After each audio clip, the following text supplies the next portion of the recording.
Once again, it's yours truly, Ricovibes, right here on the flavorradio.com. Also, conversations with Ricovibes for the Tanya Mullins Show. We got a special guest today. It's a special edition of Conversation. And my special guest today is the one, the only, Mr. Maxi Priest. How are you, sir? Oh, man. I am tired in one way, but excited in another. And rearing to go. Because obviously we're here to do the festival, the Jerk Festival in Atlanta. Yeah. Right. Now let's go back a bit. For the listeners, we're live in the UK. How far back do you want to go back? Hey. We're live in the UK. We're live in the Gambia, Africa. Oh, we're wow. live in Canada. We're live in Germany. We're live all around the world. Hey, so cool. for the folks who may not know who Maxi Priest is, I know you back from the 80s, but just tell the folks, first of all, your name, Maxi. Well, my name's Maxi Priest.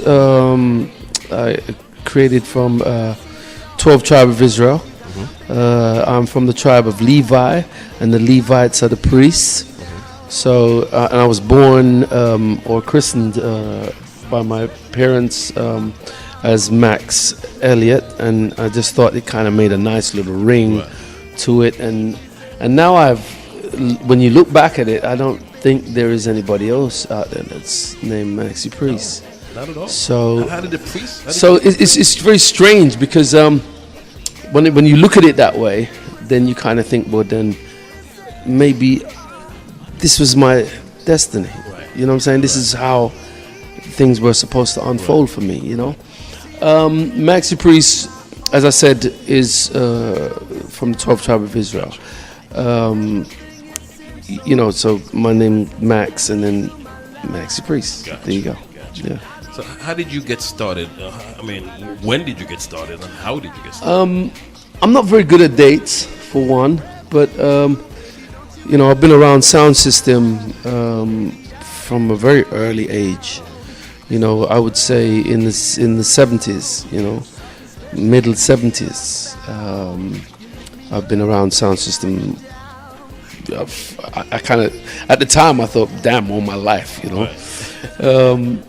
But in one way or another, building speaker boxes, following sound systems, helping to carry speaker boxes with record boxes with the great sounds like Jashaka, Coxsone, Frontline, all of these sounds coming all the way up to Saxon International, which we created our kind of live performance around the sound system, which kind of made us unique at the time. A lot of that was mostly done in Jamaica, and then we kind of adapted that and brought it and kind of brought that up in England. The UK, right? Where in the UK? In southeast London, which my grounds would be like Lewisham, New Cross, Peckham, Brixton.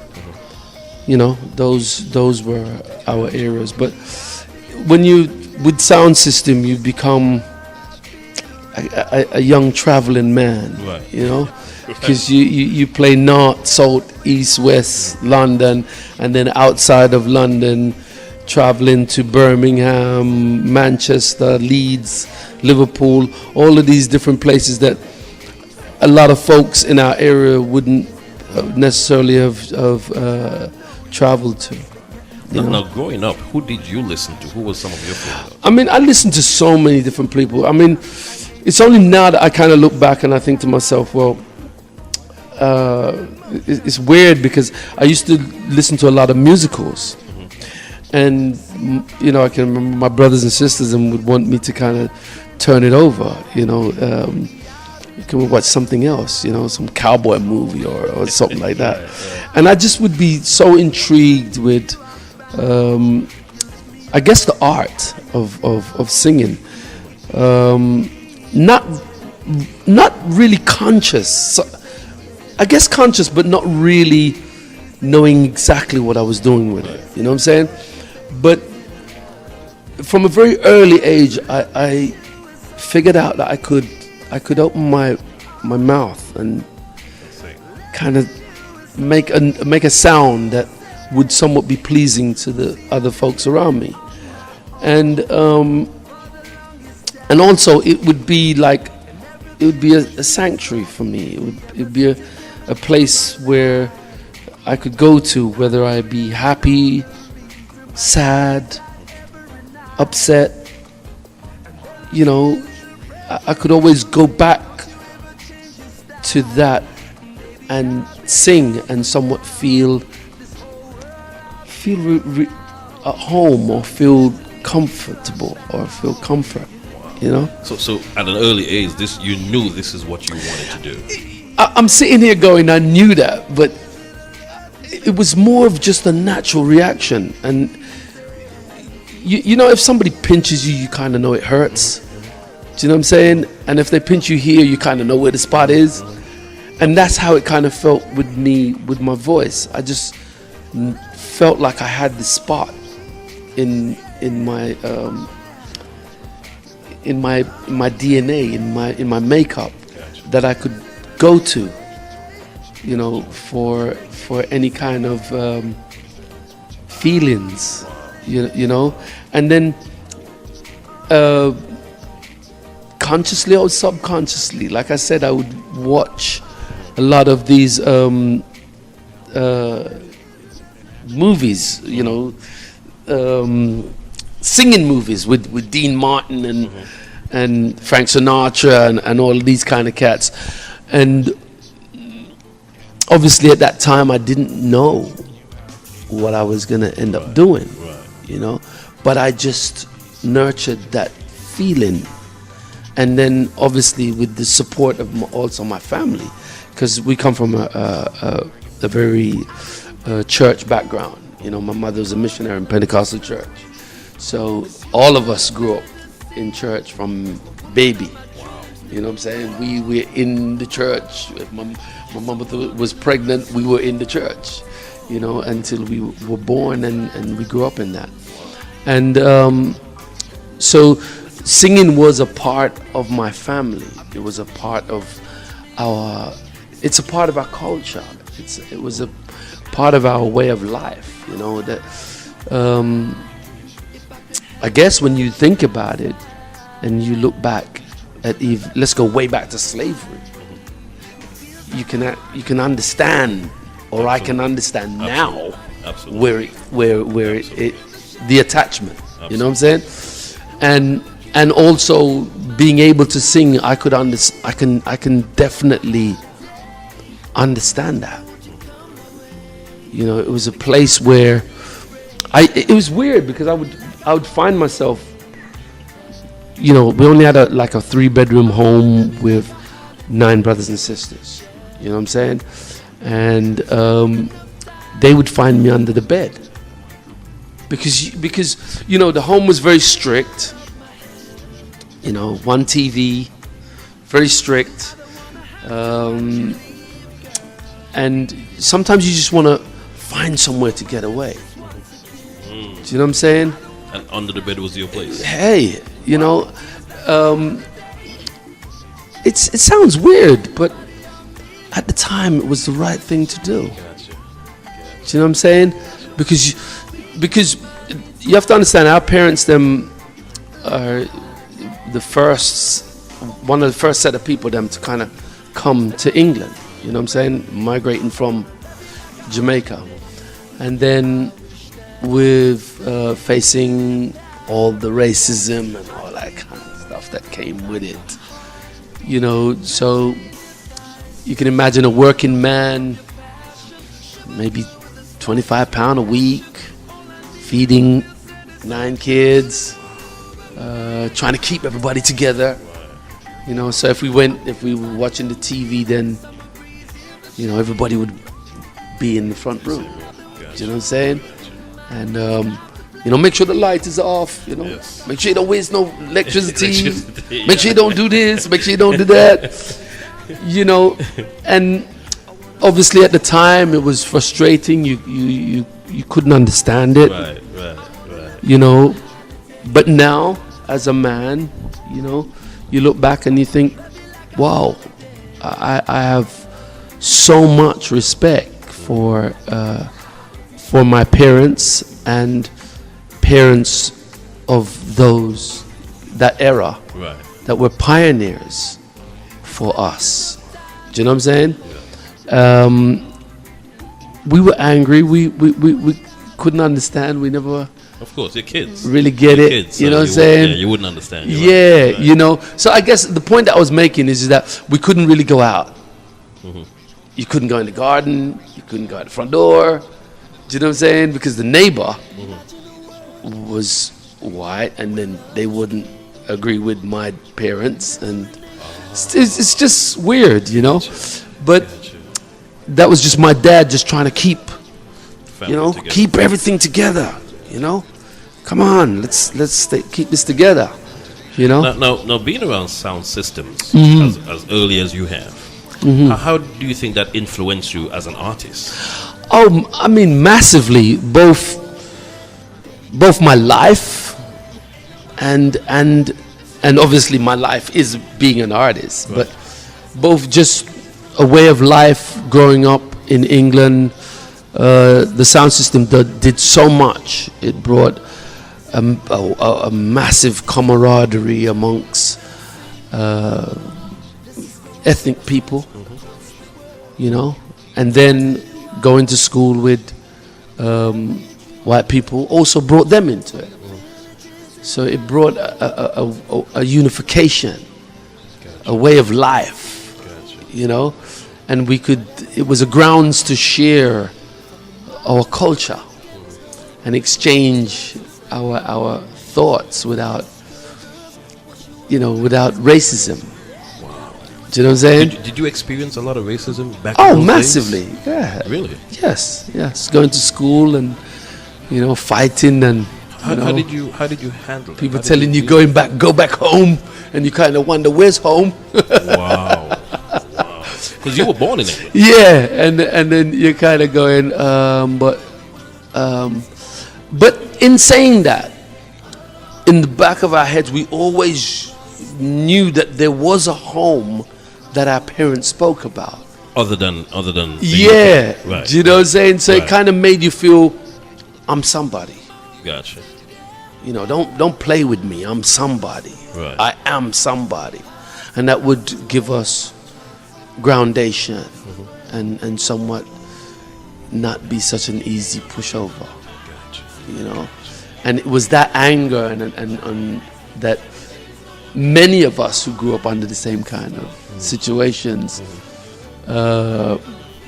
pushed us to a lot of the riots that went on.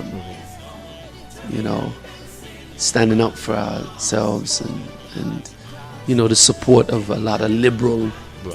white folks that thought that equal rights was Right. the right thing to be doing. But I don't want to stray from the fact that I just had to add that in because sound system is very, very important. It played a major part worldwide. Yes. Do you know what I'm saying? People may look at it and kind of go, "Cha, sound system, cha." Right. It played a major, major role because there's a lot of people that grew up in America that use the similar kind of culture, similar strategy of finding some home ground for themselves. Do you know what I'm saying? Once again, folks, it's yours truly, Ricovibes. We're here talking with Maxi Priest for the FlavorRadio.com, and of course, conversation with Ricovibes for the Tanya Mullins Show. Now, fast forward to your first big hit. I remember, for me, it was Wild World. What was wow. it for you? Phew. What was it for me? My first hit, I would probably say, is Should I? Should I? Yeah. It would probably be Should I? Okay. Should I have faith in you? Yeah, amongst our people. And then majorly would be I think Strolling On. Okay. Yeah. So You know, you ask me these questions, and I'm like kind of going, "Whoa!"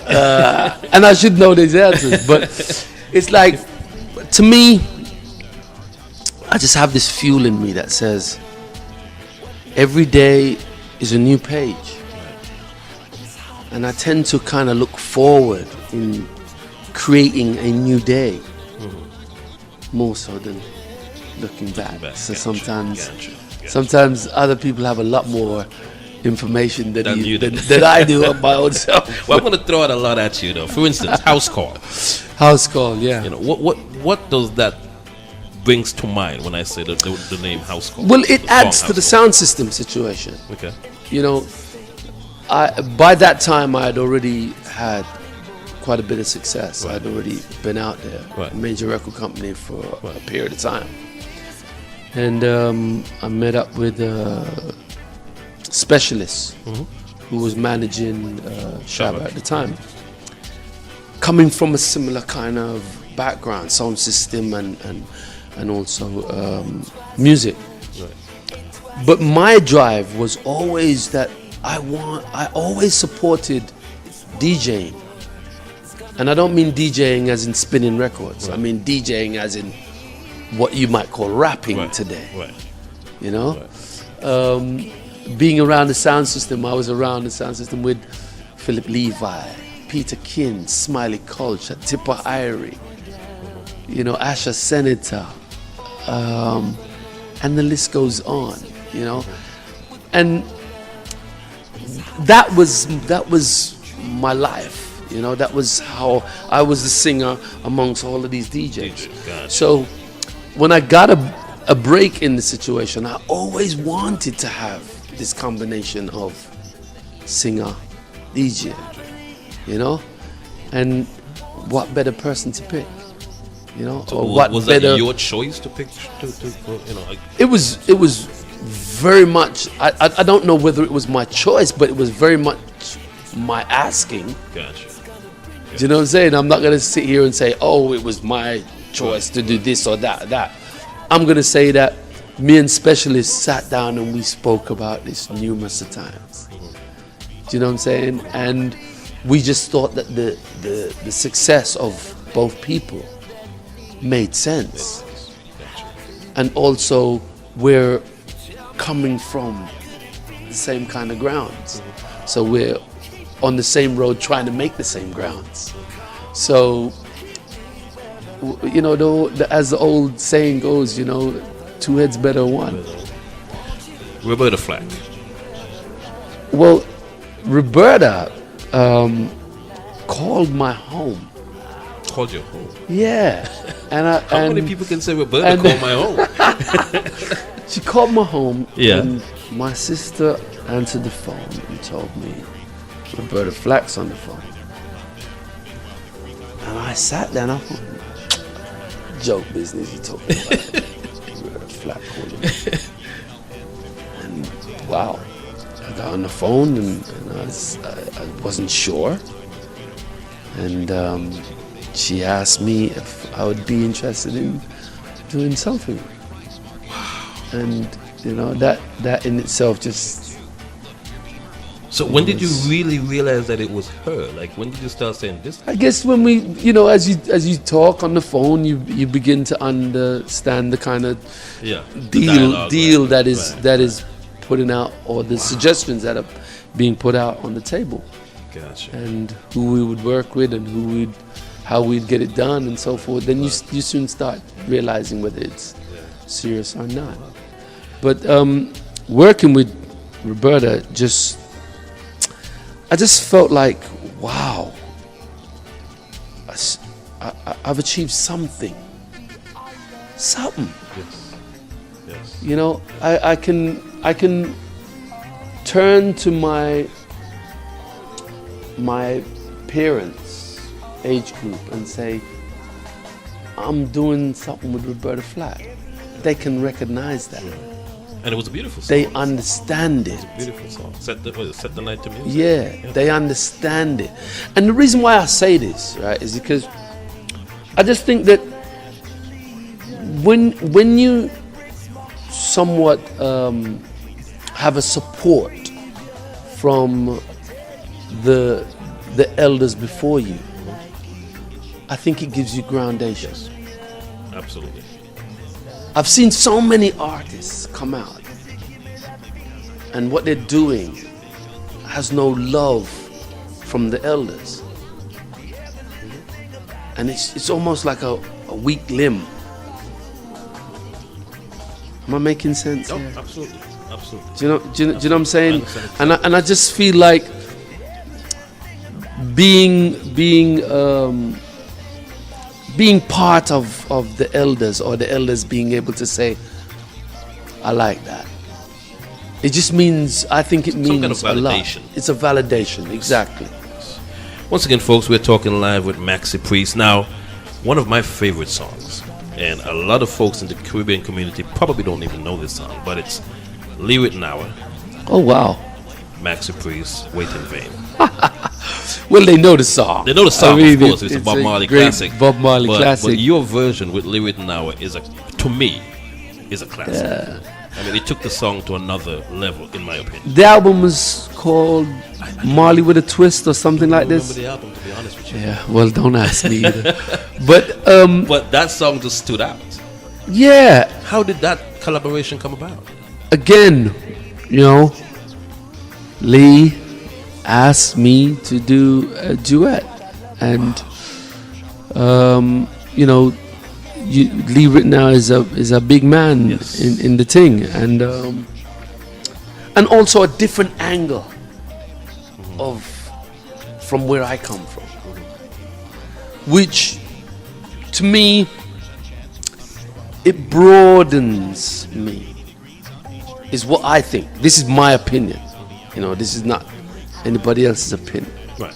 It's just my opinion. And I came into this business thinking that I want to be able to spread my wings across the thing. First and foremost, I have such a respect for the art. And I don't think that the art should be pigeonholed in anything. Because I spent a lot of time with major record companies trying to pigeonhole the thing. Gotcha. And some of that is because they were probably trying to understand it themselves. Right. Do you know what I'm saying? So I'm not going to blame anybody for that. Gotcha. Although there were times. But I came in it with a very open mind that I wanted to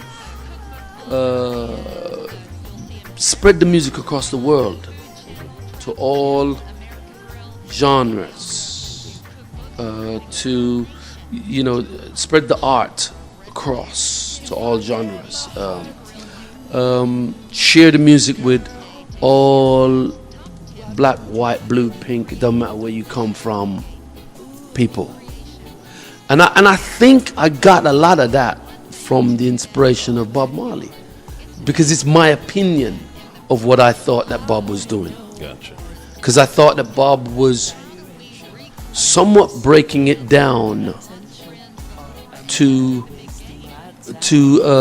bridge that gap between different people. Two covers that you've done. Obviously Wild World. Yeah. Cover. And when you listen to these covers, it almost sounds like you forgot about the originals. Wild World and Crazy Love. Yeah. What's the response? I mean, obviously we know the response in dance hall, but what's the response that you get for those two songs specifically worldwide? Oh man, I mean, as soon as the intro starts, it's a very exciting feeling. With the response that I get. Wild World, it's funny because at the time I put out my first album, I was on Virgin Records, and I remember Ziggy Marley was on the label at the time, Virgin, and he was doing very well in the States. And Virgin was saying, we can't really release another reggae artist at the same time on the same label in America. And it was very confusing at the time. I just couldn't understand it, because when you look at the pop world, there was a whole lot of people. Yep. When you look at the R&B world, there was a whole lot of people that were being put out at the same time. When you look at jazz, Right. the list goes on. Right. And I was just confused. But understanding where I'm coming from. Yeah. A very good friend of mine who ended up managing Shaggy and brought Shaggy to the forefront of this as well. Robert Livingston. Sting. Robert Livingston, I'm sorry, yeah. right. And he was bringing a lot of my music independently, importing it into the United States, and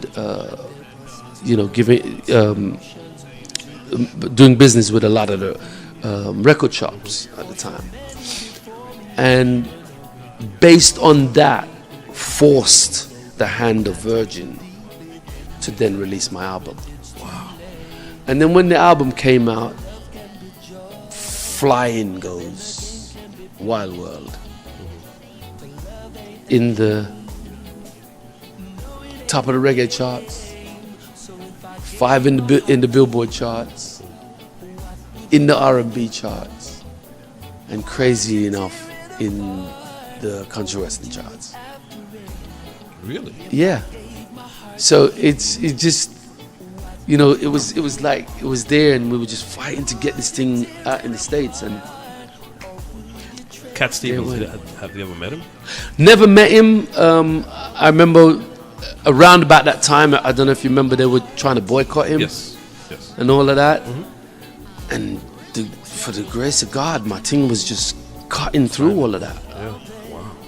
It was just cutting right the way through all the time that they were looking to boycott him based on Muslim thing and all that kind of stuff. Wow. It's just So, closer to you. yeah. Closer to you. Talk about that single. I remember I was doing some writing for a new album, and I was writing with two good friends of mine, Gary Benson and Winston Sellers, and I used to have to travel from South London to North London, long kind of drive, and beautiful summer day, and I was in my Jeep and windows down, sunroof kicked back, and I just remember driving and having fun and just kind of going, I just wanna be close to you, and just singing just that. I just wanna be close to you. And I sung that all the way to the studio, and we were working on some other stuff at the time, and everybody was like, where do you get that from? And I was like, yo, just kicking it in the car. And we put everything else down, and we started to write this song, and then we thought, well, damn, have you ever tried to rap? And I was like, you sure about it? I mean, we could easily get somebody coming to a rap. And they said, look, just try it, And we wrote out a bunch of lyrics, and she was a Jezebel, this Brixton queen, living a life like a backstreet dream. And it just rolled out, and I'm trying to say, look, let somebody else do it. And everybody else is going, no, it's cool. Max, just chill. Because I'm coming from rappers. I'm coming from, when I say rappers, DJs, but I use the word rappers so that, some folks can understand.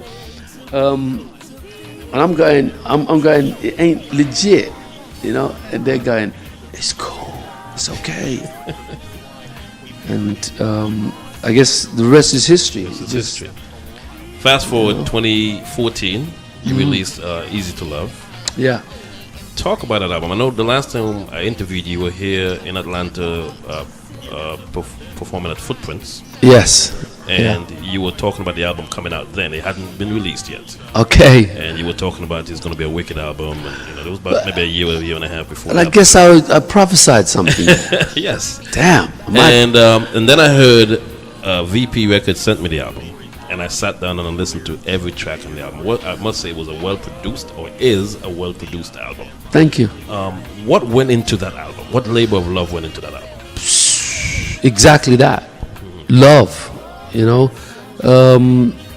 In the studio, kicking it one day, doing some whole lot of dub plates for some Japanese sound systems and stuff. And a friend of mine from Wolverhampton comes up to the studio, and he called me. I remember he called me, and I went outside to see him, and he was playing me this rhythm track, and he was saying, "Yo, Priest, I done them rhythm track here for the pun." And I'm like, "Whose rhythm track is it?" He said, Bulby York, man, Bulby. I'm like, Bulby's rhythm track. I'm like, yo, I like this. So I went straight into the studio, put it on. Me and my brethren, Livingston Brown, sat there, wrote the song, voiced it, and I sent it to Bulby the same day. And Bulby said, "Listen, King, I ain't waiting on no record label. I'm putting it out."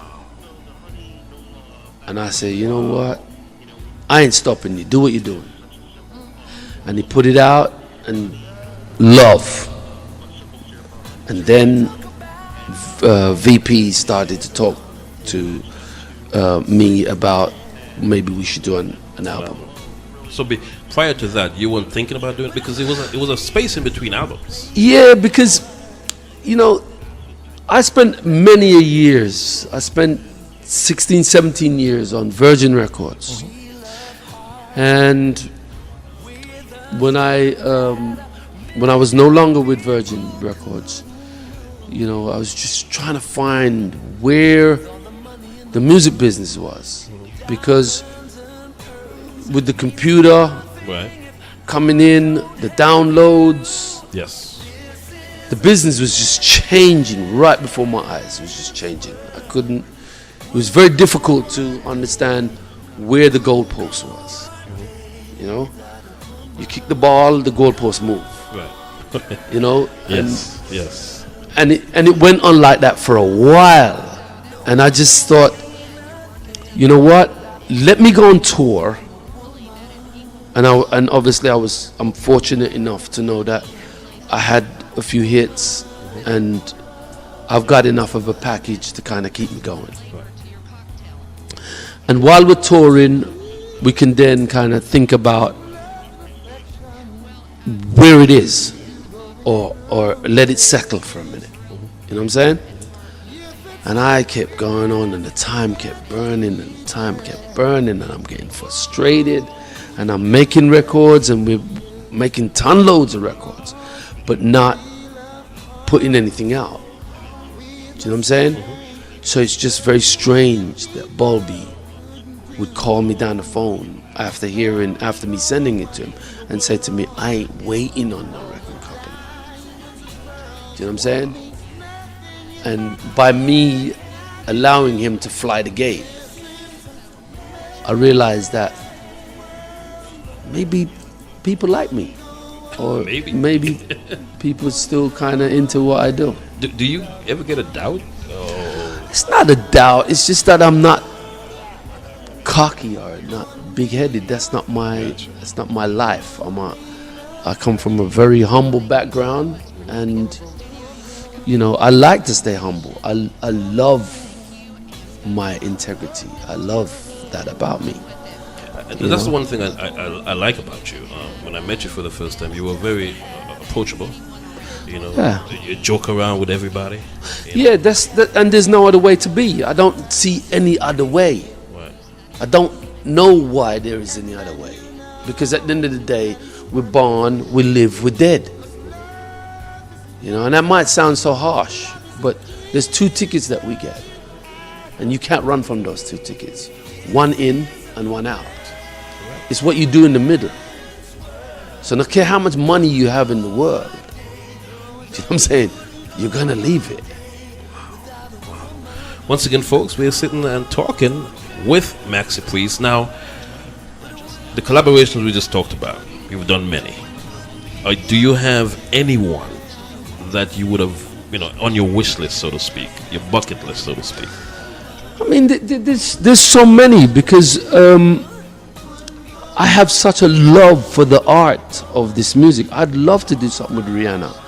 I would love to have done something with Marvin Gaye. I would have loved to have done something with Jacob Miller, Bob Marley. You know, I would love to do something with Miguel. I'd love to do something with Chronics. There is so many people. My door is an open door. I come from a very large family.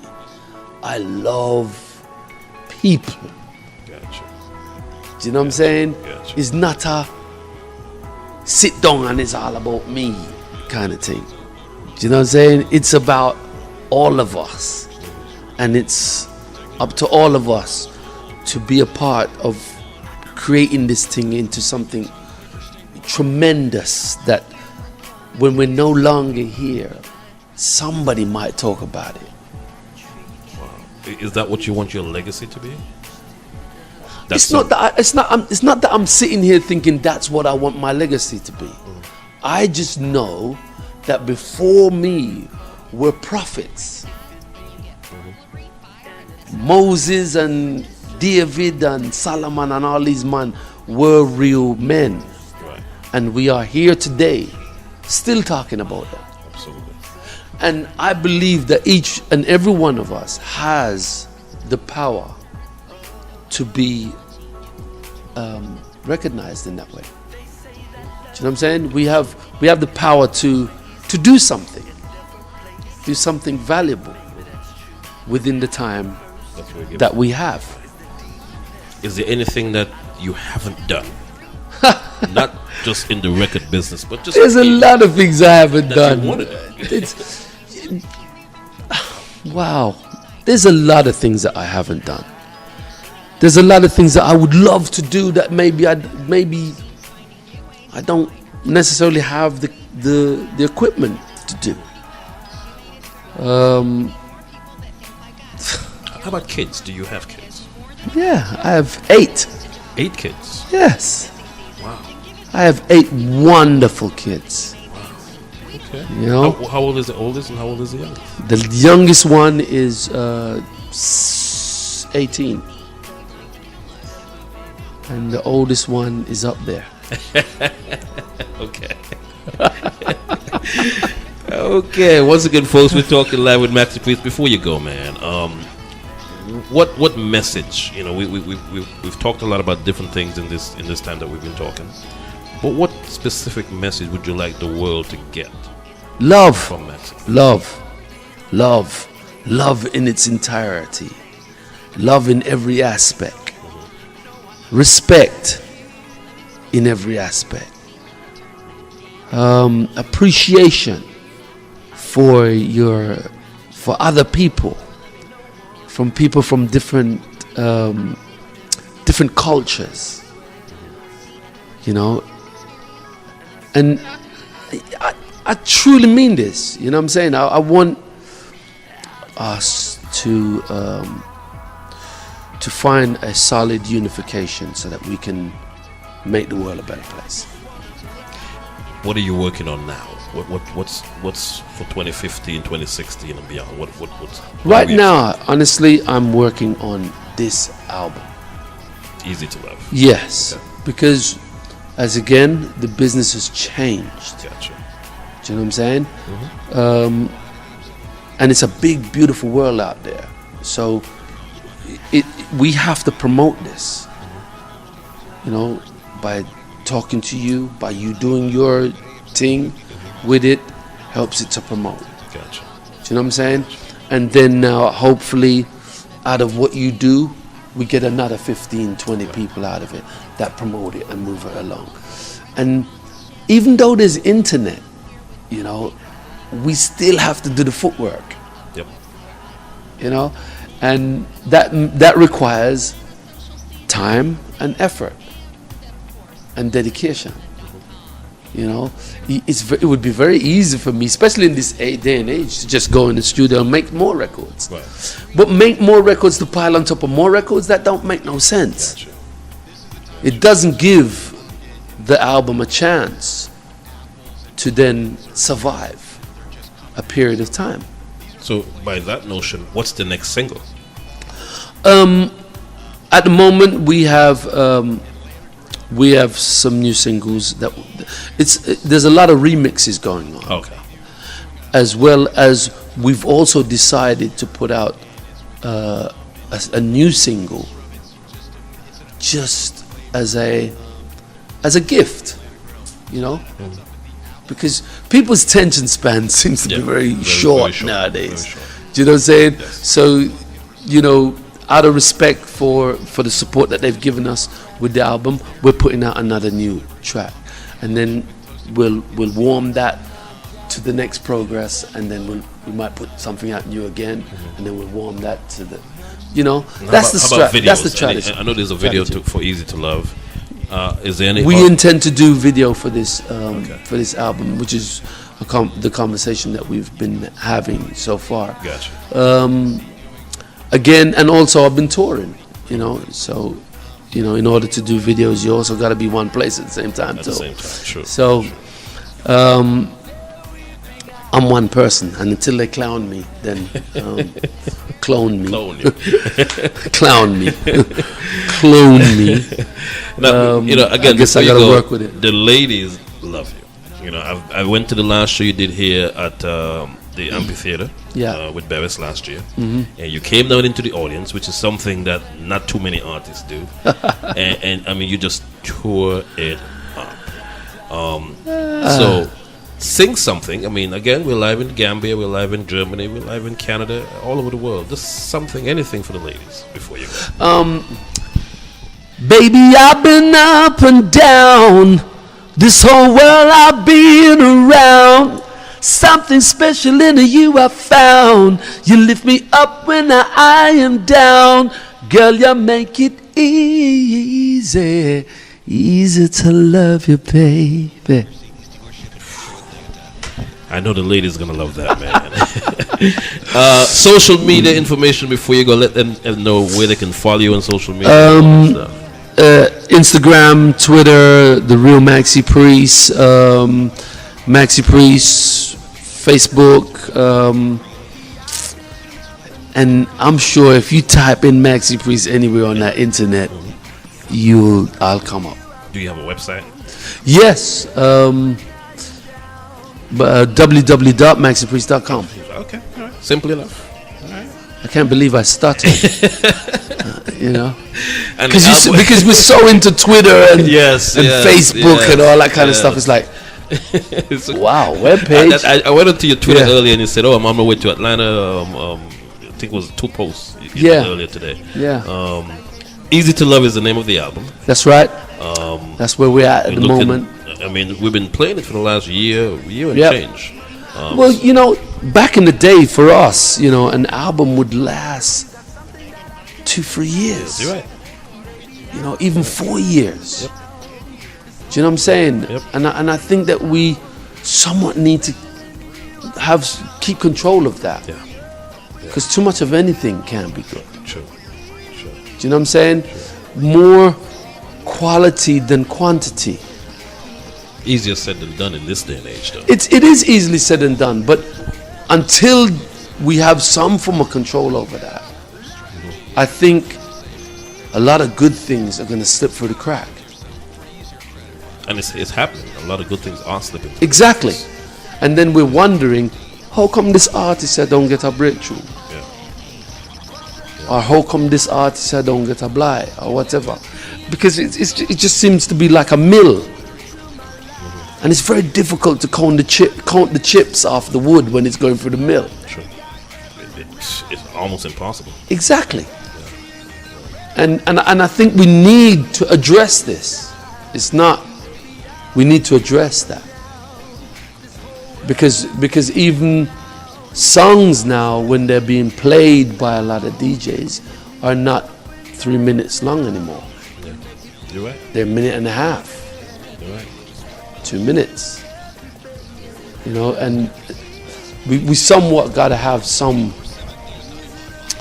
sort of control of what is going on. You know.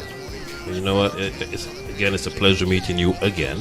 King, it's an honor and a pleasure. Thank you. Absolutely. And when the next album comes out a few years down the road, I'm sure. Yeah. We're gonna sit down again and talk about it, because there's still a lot of things that we need to address and we need to talk about, but we can't fit it all into one evening. Because there's so much other music that you've done that I would love to talk to you about, but we're gonna leave that for part 2. Yeah, man. All right. Maxi Priest, folks, the Tanya Mullins Show, yours truly, Ricovibes, the Ricovibes One Drop Reggae Show right here on the Flavor Radio. Thank you.